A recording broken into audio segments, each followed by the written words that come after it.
Are you ready to hoist the colors? Now, time for the most in-depth look at the world of ECU athletics. Welcome in to Hoist the Colors with your host, Stephen Igo on 94.3 The Game. Watch the show live on Facebook and at 943thegame.com. Now, here's your host, Stephen Igo. Welcome in, Hoist the Colors. It is Tuesday, August 13th. We are 18 days away from East Carolina's season opener against the Norfolk State Spartans. It'll be here before you know it.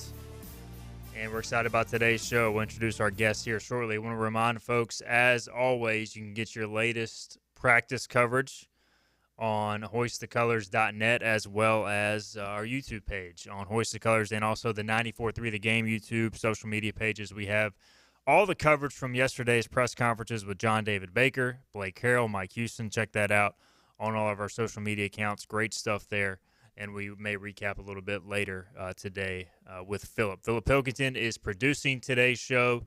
He's behind the glass. He's also the person who posts our podcast on Apple and Spotify. You can re-listen to any parts of the show you may have missed there. And he archives all our stuff on YouTube, Facebook as well. And we're working on getting on Twitter on the Hoist the Colors stream. We'll have that up hopefully later this week, next week. But Philip, glad you're back here for another show, man.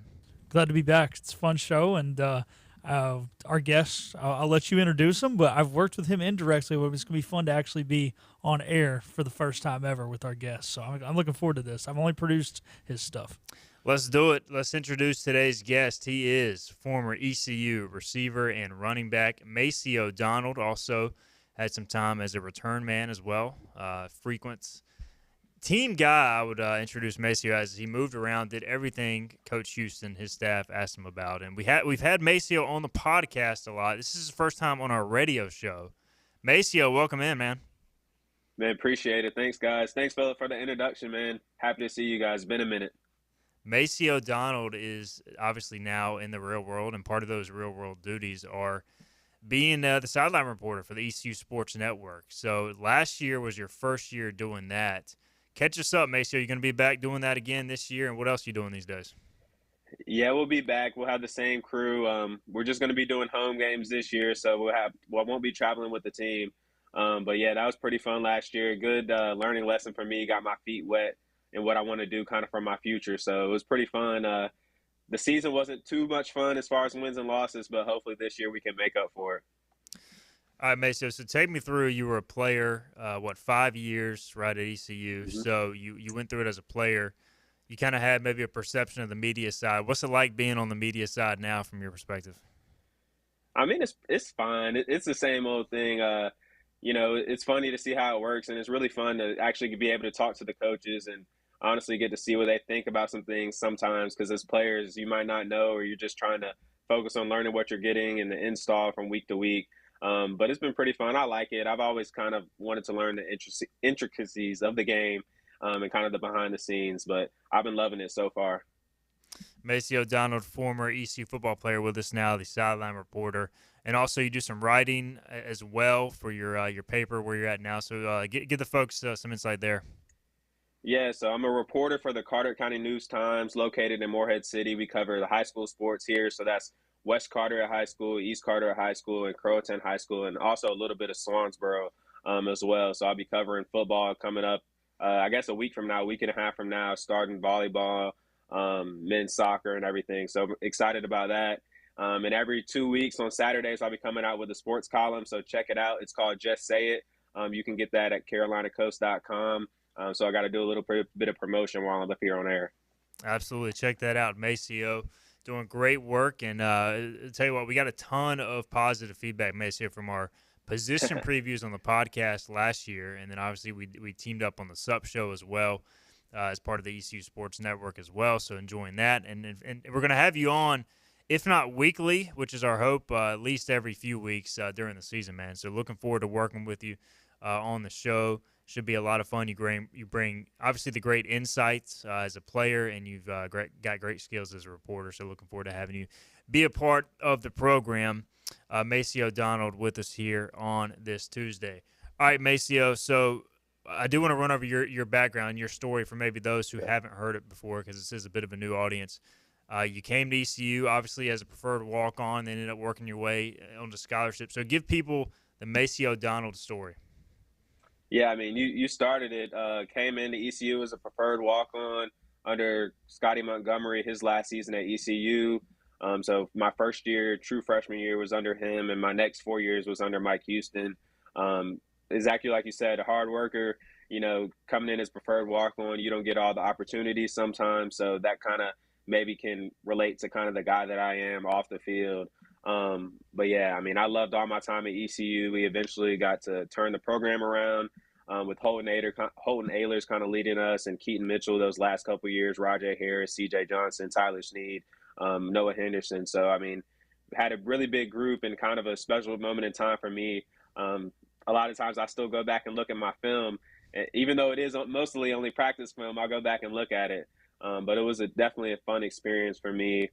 Coach Houston and the staff was great. I had a bunch of different position coaches, played a little bit of running back and receiver. So all credit to those guys. And I really miss being around those guys, but I'm just ready for this season to start back up so I can maybe get in a little bit more. And I've told you this story before, Maceo, but it was your freshman year. And there were two guys that I was hearing that were showing up on scout team as walk-ons. It was Tyler Snead and it was Macio O'Donald. And I heard Maceo more than Tyler Snead at first, and then just so happened Tyler obviously got the opportunity and kind of took off with it. But you were always right there, and so I don't know how much of it is about. And we talked about this with Joe Sampson, who was a big part of our show last year, and will continue to be a part of the show. You kind of got to get a little lucky. Obviously, Tyler's super talented, but you got to get the right opportunity to kind of take advantage of it as in a guy who came in as a preferred walk-on and everything. Yeah, absolutely. I mean, timing is everything. And, at the same time as that, you got to be able to do it on a consistent basis. And at the same time, we also had a coaching change. So, a lot happened, and I wouldn't change anything that happened at my time at ECU. And like you said, Tyler Snead, I mean, we're roommates. We're like this. Coach Pontel Mines, who's at Virginia Tech now as the receivers coach, used to call us soul brothers. So, I mean, we're really close. Never had any problems with us there. And if anything, it was a lot of competition between us in-house on the field. You had to ask Blake Prohl about our one-on-one jump ball battles we used to have out on the practice field sometimes on a Saturday during the offseason. So, I mean, it's a lot to become a preferred walk-on, but I enjoyed my time at ECU, and I wouldn't change a thing about it. We had a question from Bobby in the YouTube chat. He says, question for Maceo. Was he upset that College Football 25 was announced and released right after he finished playing?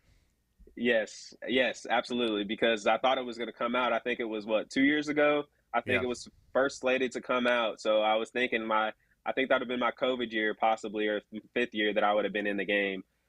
So, yes, I was mad about that. But I did pre-order it, got an early release, so I've been playing it with the guys. So it's pretty fun. But I see Elijah Morris on the front cover for us at ECU. So, I mean, he's lucky. Yeah, that's an awesome moment for Eli. And how many hours you logging on College Football 25? Well, this summer, mainly my job, is the high school sports. And other than that, I do a lot of commissioner meetings and things like that, local politics. So my nights are usually free. So I've been on it a lot this summer with my roommates. Tyler's one of them. Crawford Chandler, who was also on the team our freshman year, been playing a lot. So I don't know. I've racked up a lot of hours on there. Who's the best that you play with, or is it you? I would say me, but I'm not great. They've got a lot of glitches they've got just updated and had to fix in the game. They were letting guys just run all over the field. But I'm decent. I'd say a little bit above average, I'd say. Do you try and play as ECU, or do you mix it up and go random teams? What's your thoughts there? We do a lot of random. I have played with ECU just because, Rajay's out there. Some of the guys, Big Tay is still out there. So I like to play with them. But I've changed my team up. I played with a lot of Ohio State, actually. Their running back was going crazy in the game. They actually nerfed him in the game. So he's not as good anymore. But I usually pick the Ohio State guys. Hey, you got to go with the best, much like your fandom of the Kansas City Chiefs. You got to be a front runner, Maceo, right? So. What about you, Phillip? Steph Curry, Chiefs. Are you any good on this game, Phillip? I'm okay. I haven't logged a whole heck of a lot of hours on it. just been busy, and then the Olympics were on, so I was watching a lot of that. Yeah. I haven't, but the team I'm rebuilding right now, I know a lot of people are starting with like small teams, and I think that is cool if you're trying to be a coach and work your way up. But I wanted to take a team that was at the bottom of a big conference and try and get them back to glory. So I'm right now. I started with Mississippi State.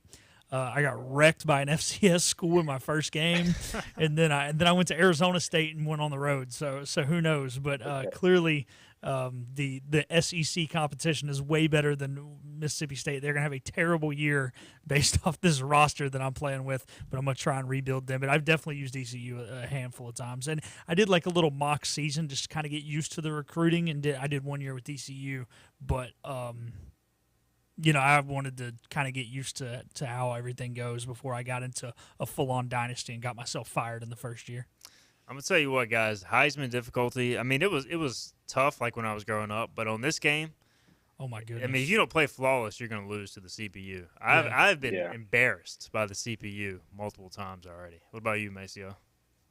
Well, other than that, Road to Glory, I played that, but they don't have the high school version anymore, so that kind of sucks. They might need to bring that back for next year. I remember as a kid, they didn't have a East Carteret High School here in Beaufort. They had Beaufort. It was just a town, so I was like, I can't go to Beaufort High School, so I just went to Havelock 20 minutes up the road in that black and white they have there. So that's probably one of my funnest memories of NCAA. Yeah, I remember, Macio, I don't know if you did this, but, like, I created our high school team, and then I, like, made my schedule, truthfully, like, who we played that year. And I would do it, and I would, like, change their color schemes and everything. It's like, no, I'm doing this. I won a state championship with my high school because we've never actually won one. So I went way too detailed on that, but I wish they would bring it back too. Bobby wants to know, do we play defense or set the games to play offense only? You got to go defense, man. Yeah, come on, Bobby. What kind of question is that, Bobby? You got to got to get that user safety down, bring him down to the box, and you know what that means? It means, and look, defense is tough in the game. They made it realistic, right? Like, it's easier to play offense than defense, which is how college football is, because it's a high-scoring game. But that's just Bobby's way of saying he couldn't stop anybody. He was tired of getting smacked. So, of course, I lost to an FCS team, so I can't say much. But, I still play defense, Bobby. Come on. How do you guys feel about picking one team but then changing their offense to a different team's offense or changing their defense? So I just can't because, if you play SEC school – and you change it to USC's offense, I mean, those guys are SEC boys, strong, going to run the ball, and then you just go to the straight air raid. And, sometimes it can be unfair if you have some guys, but I like to play in my scheme, man. I get what you're saying, but, like, Mississippi State's offense, it was so much vertical stuff. It was very easy to throw picks. There wasn't a lot of, like, getting guys across the field in front of the linebackers in the zone and just getting the ball in my playmaker's hands, so I'm not going to lie. I actually changed it to Duke's playbook, So I went with ECU's playbook is kind of bland. So I brought in John David Baker's Ole Miss scheme. Obviously, it's a Lane Kiffin scheme. And I've just gotten very familiar with the Ole Miss scheme in that game. So now any team I take over, I switch to Ole Miss. It's got a ton of jet motion, RPOs. So I feel comfortable with it.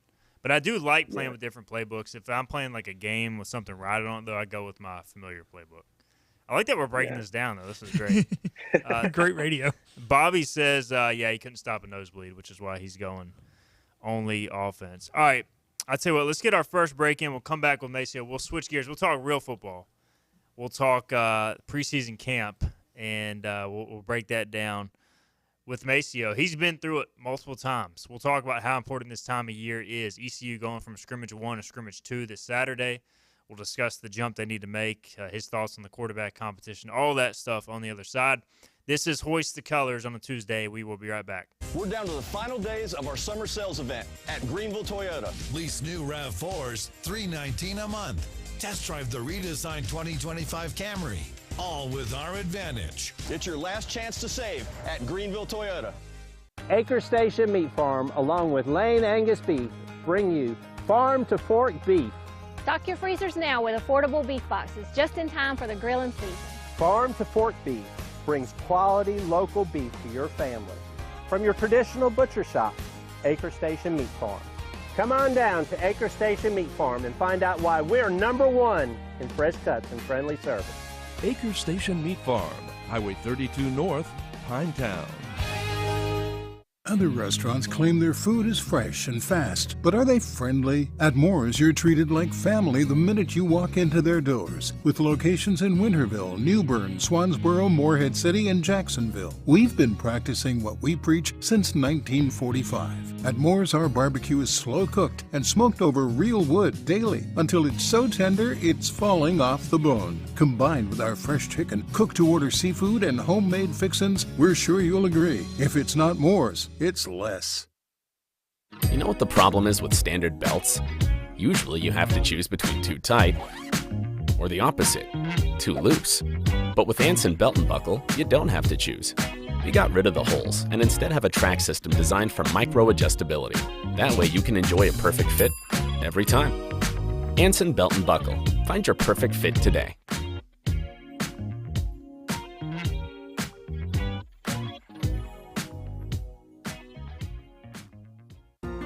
When a place is as special as this, you don't want to change a thing. You simply want to enjoy it, just as it is. That was our inspiration behind Bow Coast West, our newest community in Beaufort, North Carolina. Embrace all that we love about this very special place and make it easy for families to enjoy all that this coastal lifestyle has to offer. Be inspired. Bow Coast West.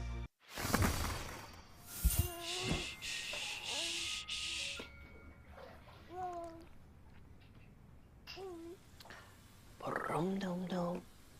Get low, get low, get low. 369, ooh, she fine. Hoping she can sing it to me one more time. Get low, get low, get low, get low. Grab a Pepsi Wild Cherry and get wild. Hurry, the summer savings event is coming to an end. Don't miss your chance. Enjoy your summer in a new Corolla for just $219 a month or a Highlander for only $399 a month. Got a trade? Get cash for it or trade for a new Toyota. Hurry in to Greenville Toyota today. What's happening? Tell me what's happening. Every ECU fan's one stop for all things ECU athletics. This is Hoist the Colors with Stephen Igo on 94.3 The Game. All right, welcome back in, Hoist the Colors, on this Tuesday, August 13th edition of the show. It's our first week back from summer hiatus. Glad to be back. Football season 18 days away, at least ECU football. Week 0, even closer. I guess that would make it 11 days away. So we'll talk about that and more. We've got Macio O'Donald, former ECU football player and sideline reporter on the ECU Sports Network. He's with us. Philip Pilkington is producing. All right, Maceo, we talked some NCAA, EA Sports football. Let's talk some real football with you here on the show before we let you go. Preseason camp's ongoing. I mean, this, as a reporter covering it, Maceo, it's like Groundhog Day, and I'm not even in it like you guys are fully. Like, how do you describe this time of year as a football player? I mean, it's the best time of year, and you really get to see who really loves football. Don't have any school, don't have any family around, every single day, just football with one off day, and that's Sunday, and you're still coming in at some points. But it's really a fun time of year. It's a hard time of year for a player. You really get to study, get into the playbook. The coaches like to see who can compete, but it's one of those tough times of year, but it's also fun, man. I remember I had some of my best memories during fall camp.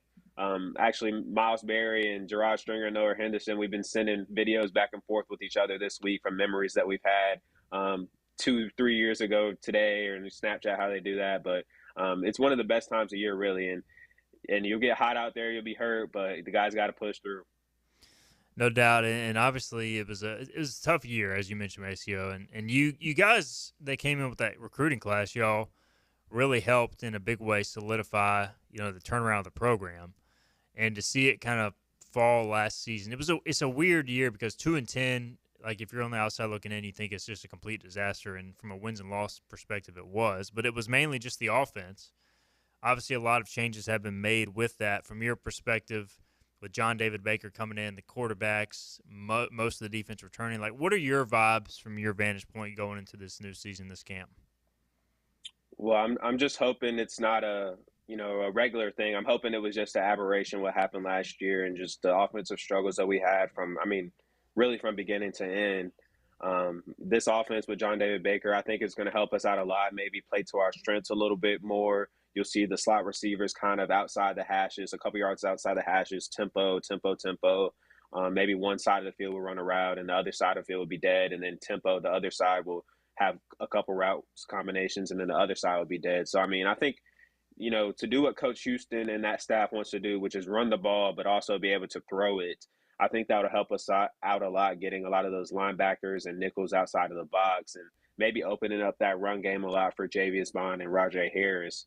So I think it might play a little bit more to our strengths. We're not known for being, that big of a receiver group. We had some in the past. We have with C.J. Johnson, Ryan Jones, Isaiah Winstead. We've had some of those guys in the past, but usually it's a lot of fast, quick guys. So I think that'll play into the hands of Brock Spalding, Jari Patterson, Kerry King, Chase Sowell. So I think it'll be a lot different, and I hope the fans are ready to see something different because I think it's going to come for us for sure. Yeah, I was going to ask you about the receiver room, and a guy who has made some plays in recent days when I'm at practice, Maceo, is Brock Spalding. And, it's in some ways, like, I feel like ECU fans forgot about him, and, he didn't obviously produce a ton. Nobody produced a ton last year. I mean, it was just rough. Sure. But you bring in all these new transfer receivers, and, we kind of forget about the guys who are here working hard every day. What do you know about Brock from your time, with him? I believe y'all overlap 1 year, and then, it seems like he's kind of really coming to his own in this offense as a guy who could be used on jet sweeps, as you mentioned, kind of inside, outside, that sort of thing. Yeah, I mean, Brock, one thing, if you don't know anything about Brock can catch the ball. I mean, he'll catch it one hand, two hand, behind his back. He can catch the ball. And I think that will bring a lot of things that we maybe didn't have last year as far as just consistency catching the ball at some areas. But I was in the position room with Brock for his freshman year, and you could just see some plays he made. It was just like he can do it, but he just had to, get it upstairs first. And it's always a learning curve when you're coming into a new system, especially as a freshman. You have to learn how to practice. You got to learn the playbook. You got to learn how to juggle that with your academics as well. So I think this is his third year, redshirt sophomore. So, Brock, this is probably the right time for you to see him peaking and kind of growing into the player that he'll be for the next few years. No doubt. Him and Jari Patterson have gotten a lot of praise early in camp as guys who have a chance to really make a leap this year. All right, the quarterback battle is ongoing, Maceo. Yesterday, on Monday, Caden Hauser was with the first team when I was out there. Today is Jake Garcia with the first team. They've been flip-flopping all throughout camp. Mike Houston said yesterday that he kind of hinted. He said basically Tuesday and Wednesday, how it goes will play a big role in how they handle it going into Saturday's scrimmage. So that kind of indicated to me that they couldn't decide on a starter going into the scrimmage. What's your take on this? Do you have a pick at all, or is it just wide open from your viewpoint? I think it's wide open. And you said Monday, Tuesday, Wednesday. That's usually going to be the harder practices of the week during camp before the scrimmage happens, and you kind of maybe have a walkthrough on Friday or maybe helmets practice on Friday to prepare for Saturday. So these next few days are pretty big, but it's definitely wide open. And I think, with what happened last year, kind of switching roles, Mason Garcia, Alex Flynn kind of going in and out, then eventually Alex taking over the role for the majority of the second half of the season. I think that they really want to solidify one guy, and I think they'll, give both of them every opportunity that they want to have. But I think, what I've been hearing is maybe Hauser's been doing really well. Garcia has had some moments too, but it's still up in the air. And Coach Houston and the staff will definitely evaluate this scrimmage on Saturday very highly because, that's when it's live. The quarterback still won't get hit, but that's the most competitive competition that they'll have up into a game. We've had Caden and Jake on the show in the spring, Maceo, and both of them, they say all the right things about how they want to be the leader and all that, but, can that – that can't really happen until a QB1 is named, right? They can try, but, can't – it kind of doesn't happen organically is what I'm trying to say, maybe once the guy's named. Yeah, absolutely. And even after a guy's named, it's still his job to, if you, for lack of better terms, win over the team. We had a quarterback battle between Reed Herring and Holton Ahlers, I think, my first 2 years, basically. And then Holton basically took it over. But that's something that the quarterbacks have to do themselves, because you can tell when a guy might be in that position for whatever reasons they have and not for the team. So even whenever a quarterback gets named, it's his job to go out there and earn the respect of his teammates, and because they have to play with him. Him in the center is the only player that's going to have the ball in every single play. So you got to be able to trust him, and he's got to be able to trust you. But it's still up in the air right now, and it's still another good week or two of practices before you get into game prep. So I think this scrimmage this Saturday is going to be big. All right, we talked receiver room a little bit. Let's talk running backs. Rajay Harris now second year removed coming off the ACL. Marlon Gunn is back. He's been a little banged up in camp, but should be full go soon. And then Javius Bond. That's kind of your top three, and I feel like it's a good top three, Maceo. They just need some blocking, man. Yeah. And, yeah, I mean, that's a great top three, and it kind of gives you some diversity there, too, with Rajay, Javius, and Marlon. All of them kind of do a little bit different things. But like we said earlier, I think that kind of offense, we're going to have the slots probably +2 outside the hashes, and then the outside receivers probably +1 or 2 outside of the numbers. I think that'll help out a lot to just open up some space for those guys. But you know what Javius is, that kind of quick back. He'll make you miss.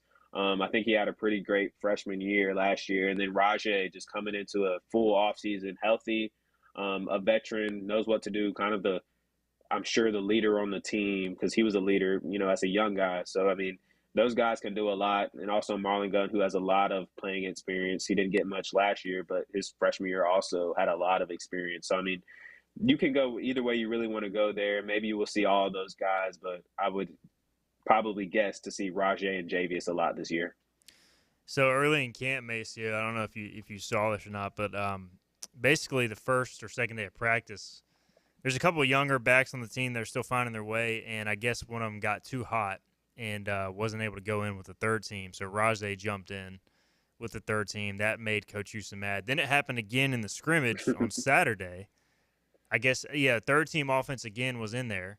One of the younger backs, it sounded like I guess he didn't want to feel the physicality of how it was going. It was hot. It was physical. Yeah. And so Javius hopped in there with the third team. He ended up scoring a touchdown. Coach Houston has basically called out some of the young players for needing to be more tough, grow up a little bit. I don't know, did that ever happen when you were in the running back room, or did you see any instances of just, I don't know, Coach Houston getting mad like that? Oh, I mean, I've seen Coach Houston get mad plenty of times, and probably some things he said that I can't say to you guys right now. But, I mean, that happens. It's camp. Everybody's frustrated. You're not seeing your families. You're tired. You're hurt. That happens, and it's probably you need that to happen also to just kind of mold your team, especially in the front line and the running back position. I mean, that's one of the positions that you're going to get hit every single play if you're blocking or carrying the ball. But, I mean, that happens all the time, and I'm sure every single coach around the country is getting into somebody right now these past few weeks during camp. No doubt. All right, this stage of camp, Maceo, classes start Monday.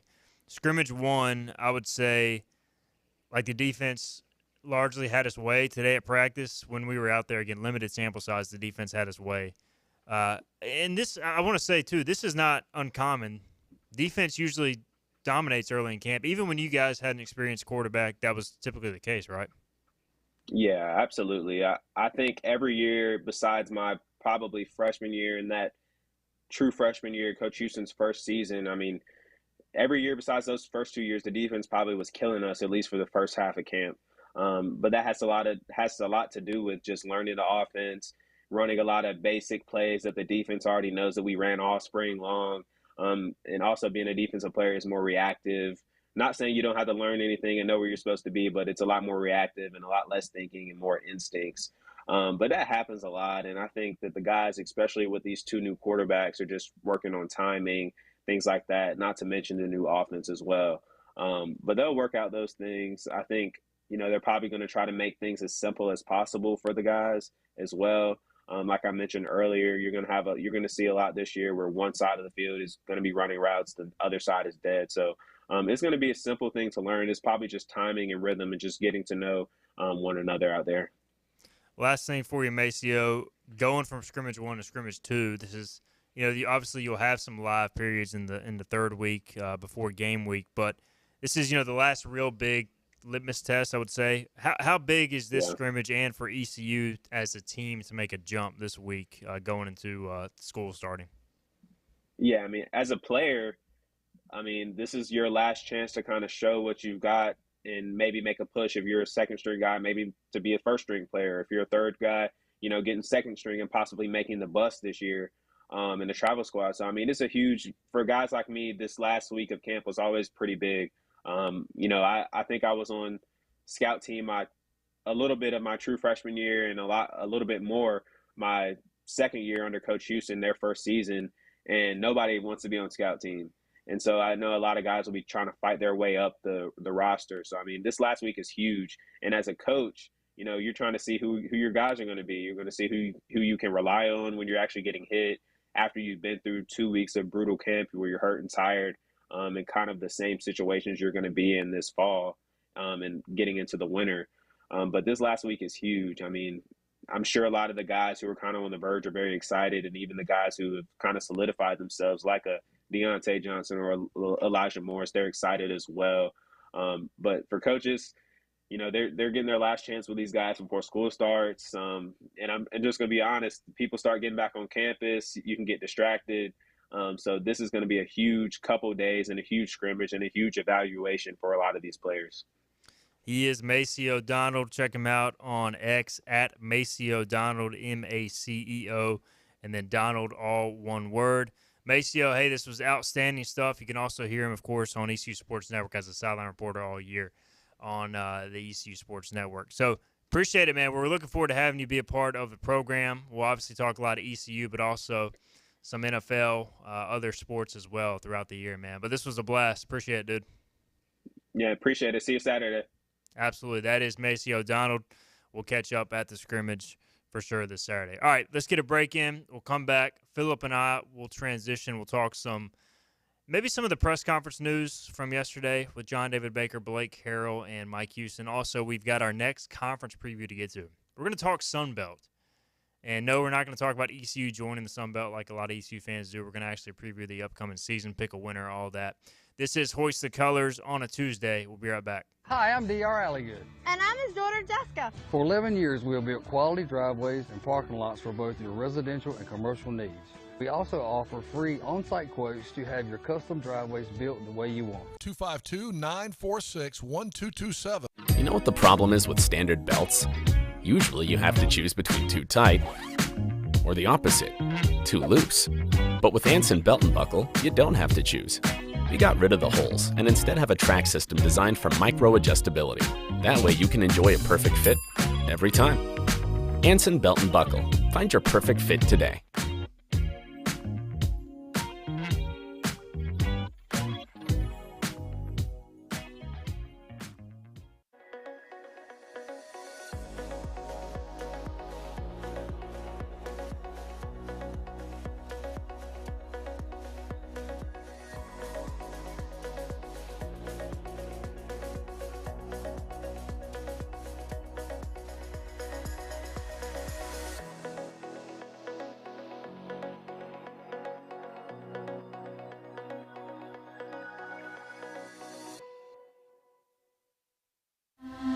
This is about you, your family, and the health of all who live in Eastern North Carolina. This is about the transformation of a health system into something more powerful and more human, about creating new ways to treat disease and keep you well. This is about ECU Health, which is to say, it's really all about you. ECU Health. Minds, hearts, purpose. Your confidence makes everything look good. You see the world in vivid color, not black and white. Swing through your neighborhood Fantastic Sam's Cut in Color and let our experienced stylists take you from everyday to extraordinary. Fantastic Sam's hair salons are locally owned and operated. Our full-service salons are conveniently located in Goldsboro, Kinston, Greenville, New Bern, Jacksonville, and Calabash. Stop in today at Fantastic Sam's, where the possibilities are endless. Hi, I'm D.R. Alligood. And I'm his daughter, Jessica. For 11 years, we have built quality driveways and parking lots for both your residential and commercial needs. We also offer free on-site quotes to have your custom driveways built the way you want. 252-946-1227. Living easy is the sound of children laughing as you make memories with neighbors and friends. It's the sound of nothing at all. It's the smell of the salt air. Hear the waters against the marsh grass. See the beauty of our coast. Bow Coast, located in Beaufort, North Carolina. Southern Living's best small town. Everything you need to know in the world of ECU athletics. This is Hoist the Colors with Stephen Igo on 94.3 The Game. Welcome back in. Hoist the Colors here on this Tuesday, August 13th edition of the show. Enjoyed catching up with Macio O'Donald. That was fun. Philip Hilkinen producing. And Maceo, obviously a part of the sub show last year with us on the ECU Sports Network. He's been a part of the Hoist the Colors podcast in the past. He'll be a part of the show this year.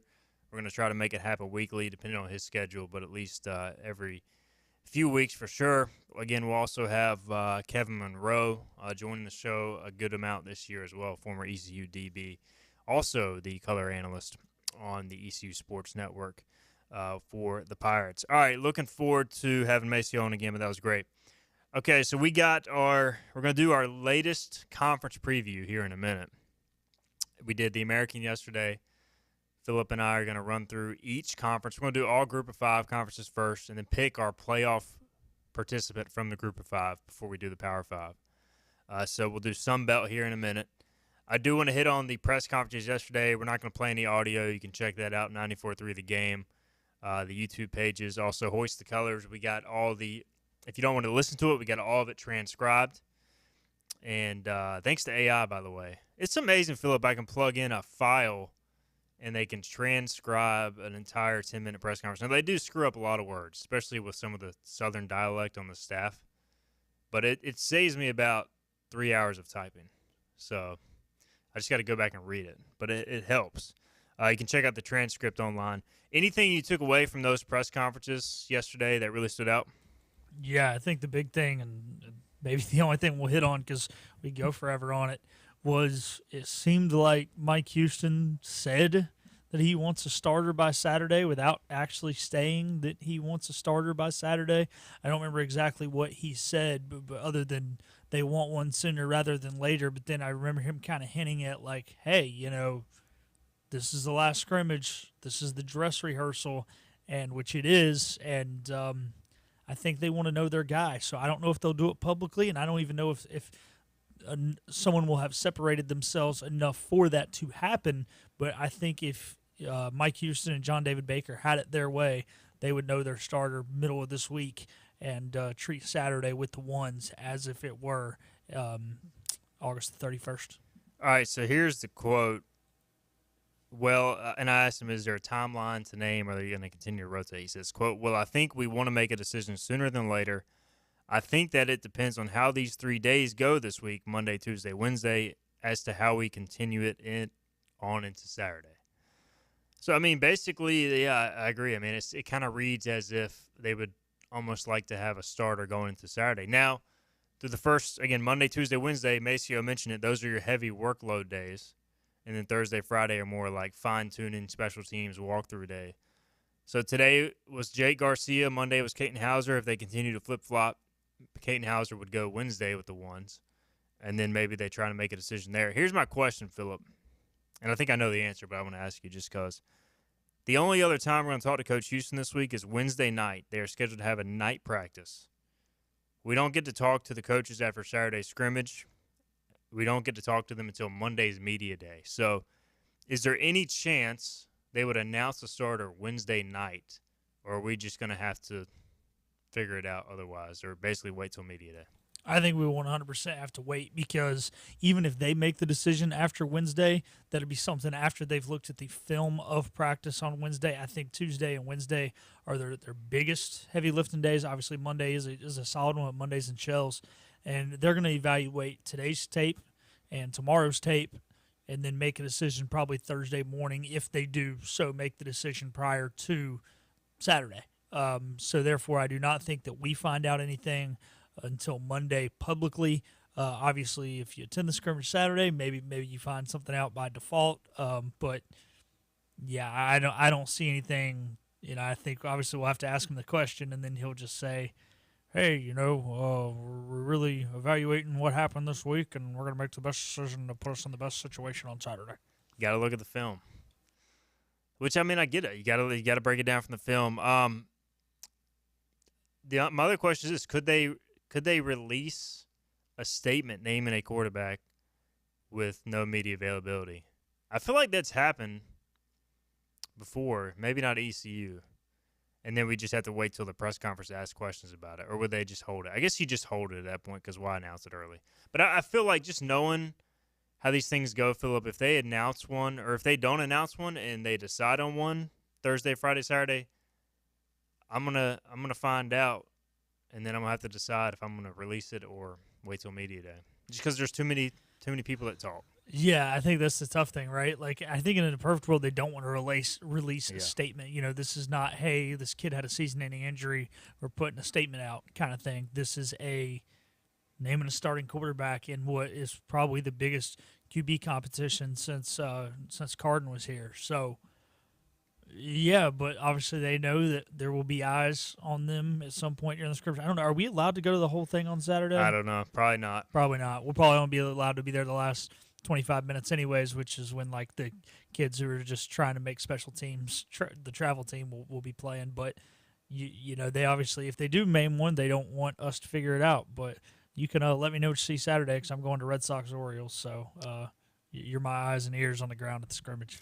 I'll see what I can find out. All right, Robert Dedrick says JDB seems to be more confident in the offense than Mike Houston. I don't know if I necessarily agree with that. I think JDB is going to be confident because, I mean, he's got to be. He's the leader of that room. If you're not confident in what you're doing, then, I mean, that would say a lot. So I think Mike Houston's more of the CEO, pushing for more from the offense, and then I think JDB believes in it. I don't know. Do you have any other takes there, Phillip? Well, it's one of those things where if Mike comes out and says, hey, the offense is great, then when they've only been playing ECU's defense, then that's his way of saying the defense is crap. So he can't come out and do that because, like you said, he's the CEO. He's over both, whereas, you know, JDB, I mean, yeah, does he want Blake to be successful? Of course. Does he want the defense to be successful? Of course. But he's got to sell to the people that the product that he is putting onto the field. Not that Coach Houston's not putting all of it onto the field, but obviously JDB's coming in to be the savior, right, of the offense. You got to sell it. You know, he's in a position more to sell it. All right, Phillip, remind me, I'm getting rusty here on breaks. We got one more break, and then we got our close. Is that correct? Yeah. So let's do this. How about we break now, and then we'll wrap up the show with our Sunbelt preview. Sounds good. Let's do that. All right. This is Hoist the Colors on a Tuesday. We'll be right back with our Sunbelt preview, looking ahead to the season. Air Service is back at Pitt Greenville Airport, offering safe, clean facilities and flights from American Airlines. That means the short commute, quicker lines, and better prices that get you where you're going fast and easy. See it for yourself. There's great things inside at Pitt Greenville Airport. Storm season is approaching. North Carolina weather can damage your roof, and before long, a small leak can turn into a big problem. Your home is one of your biggest investments, so protect it with Wells Home Improvements. We work with all insurance companies for a hassle-free roof installation experience.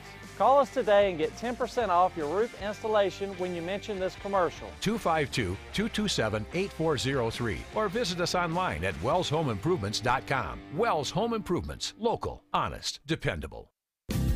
Big tax credits are back. Get a 30% tax credit, up to $2,000 off your new Mitsubishi electric heat pump install. Let Comfort Master help you take advantage of the tax credits with a qualifying Mitsubishi electric ducted heat pump or non-ducted Mitsubishi electric mini splits. Mitsubishi electric mini splits are ideal for bonus rooms, garages, or sunrooms. If you need a new HVAC unit, call Comfort Master today. Call Comfort Master.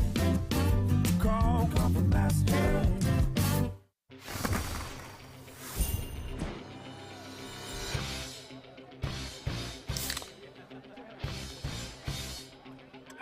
Let's go! Woo! Woo! Yeah!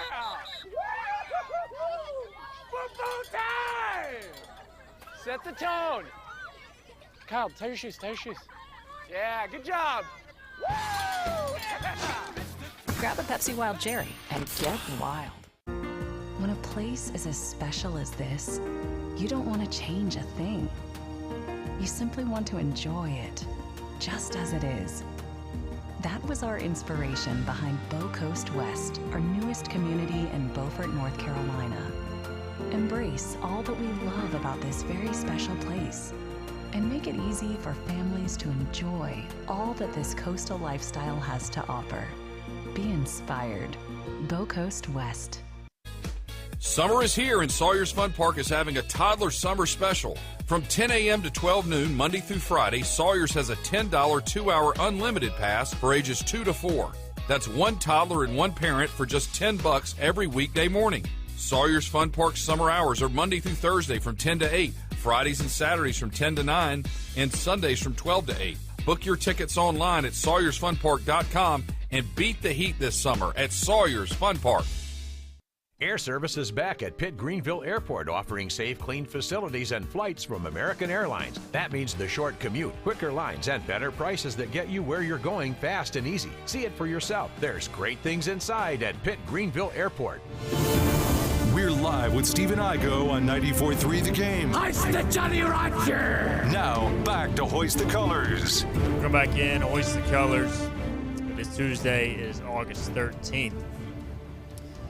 Appreciate Macio O'Donald for hopping on earlier. This is our final segment. It'll be a longer final segment than normal. Usually we have a quicker final segment. But we got conference previews to do. We're running through the group of 5.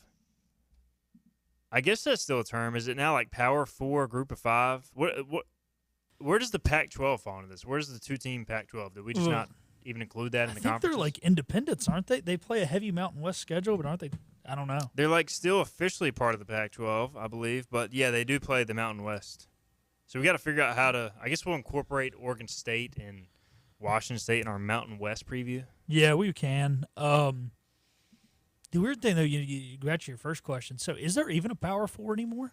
Because I think it's just the top 5 ranked conference champions get in. So theoretically, it's the Power 4 and then the next highest ranked. But I'm wondering, like, so say Tulane and Boise State were both ranked higher than, I don't know, the Big 12 winner. Would they both get in over the Big 12 winner? Is the Power 4 dead? I think, because right now the official language is highest ranked champions. So technically, highest 5 ranked champions, yeah. Now the pollsters and the College Football Playoff Committee won't let that happen. Yeah, of course, because it's all corrupt, and they're out for the money. moolah. Yep, it's so yeah. But hey, it's possible, even though it's not really possible. All right, Sun Belt Conference has, to be honest, maybe it's just the region we're in, but I'm invested in the Sun Belt Conference. I like this league in football. Appalachian State, Marshall, Georgia Southern, James Madison, Coastal Carolina, Old Dominion, Georgia State in the East. And in the West, you've got Texas State, Louisiana, Arkansas State, Troy, South Alabama, Southern Miss, and UL Monroe.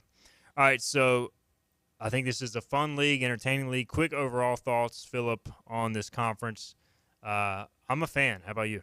Yeah, I mean, I'm more intrigued by the East Division than I am the West, just solely because – I think that's teams we're recruiting against, right? And it's where people we went to high school with ended up going, or friends we have, or fans of these teams. So I like it. It's always kind of an interesting conference, it seems like, because it seems like there's never a runaway 2 or 3 teams. It's kind of anybody can beat anybody, kind of NFL-type feel, just with a lot less talent, of course. So it's intriguing, but a lot of their games also are played at the same time as ECU games on the Plus, so you don't get to watch much of it.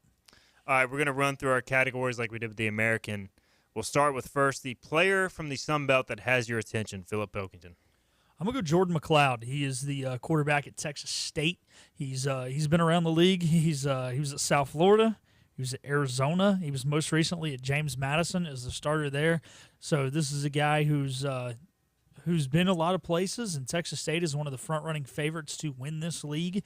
And if they're going to do that, if they're going to win the West Division and contend for a conference title, it's going to come through him. But anytime a guy goes to a new program, especially the quarterback position, it's going to be interesting to see how he plans out.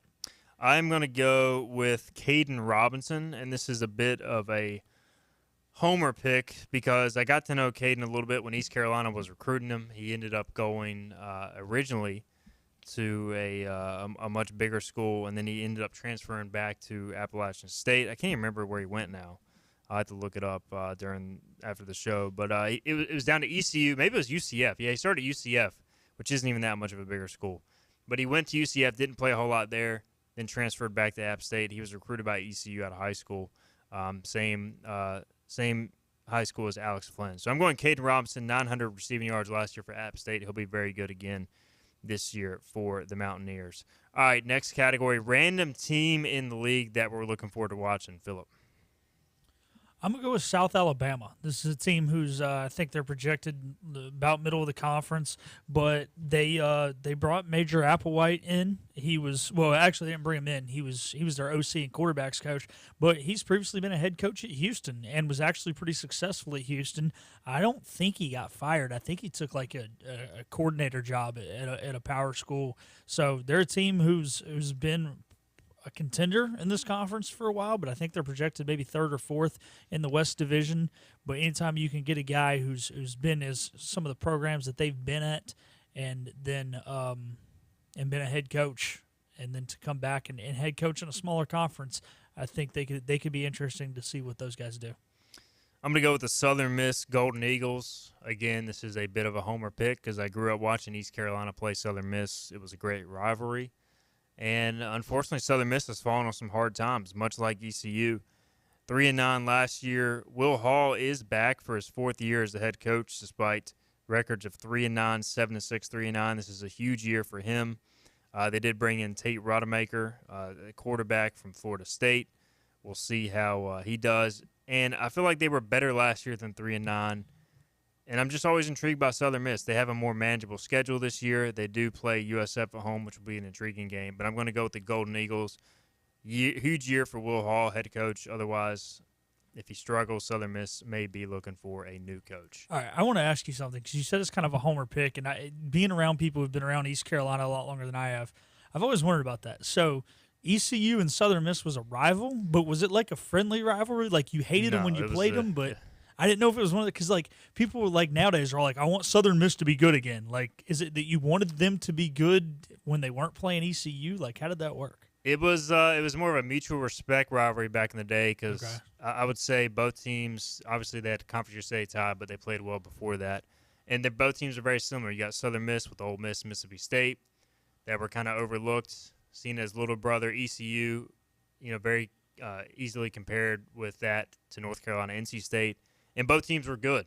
Southern Miss, honestly, used to take a lot of talent from that area. Now it's kind of watered down, and they're just not as good anymore. I don't know if the program admission standards have changed or what, but those were two really good football programs that were very similar in the 90s. Okay. And so you didn't that. pull for them when they weren't playing ECU, but you kind of deep down wanted them to be good because it made the rivalry better if both teams were good. Okay. Yeah, I mean, I would say there was dislike for both sides, maybe even some hatred at some point because there were some crazy endings to some of those games.